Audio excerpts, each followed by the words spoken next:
Today we're going to be installing the Cox Euro style subcage.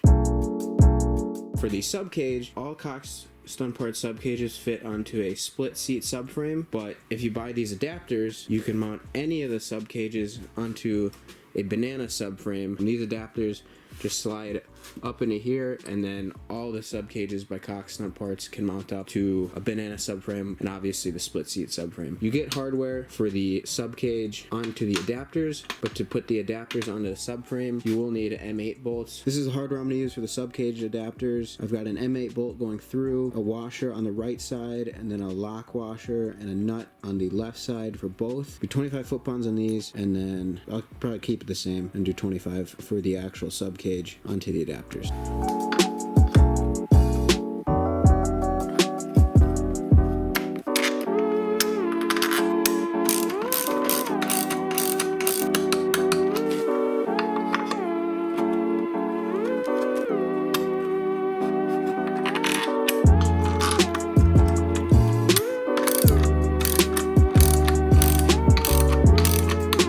So for the subcage, you'll notice that there's a gap, and that means you're going to need some spacers or some washers on either side that you put right in between here. If you have the SS Moto spacer pack for your calipers, I think these washers would have worked out perfectly, but I went to the hardware store and bought a set of M10 washers, and I'm going to check and see if they fit the way I'd like them to.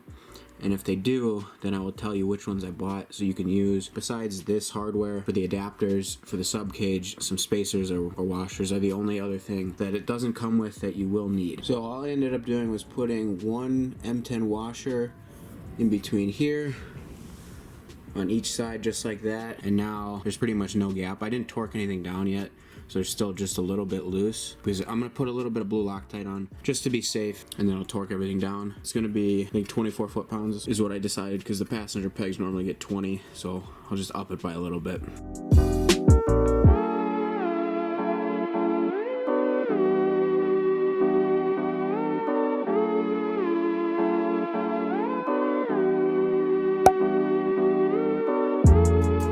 Something I want to mention, when you're installing your Cox Stunt Parts subcage, especially with an exhaust bracket, if your exhaust doesn't fit and hits the subcage or the bracket, you have to take your mid-pipe and roll it down and away from the bike. You'll see how much more space there is now. So you just undo the clamp down here and then rotate it clockwise if you're facing the front of the bike, counterclockwise if you're looking towards the back. That way it gives you clearance and you won't be smacking into this thing, and you'll be able to slide the pipe on nice and easy. So that's something, if you're having issues mounting this and your exhaust, roll the mid-pipe away from the bike. This is how I mounted the exhaust onto the subcage. I used the old strap and I just made it work with the subcage bracket that's there.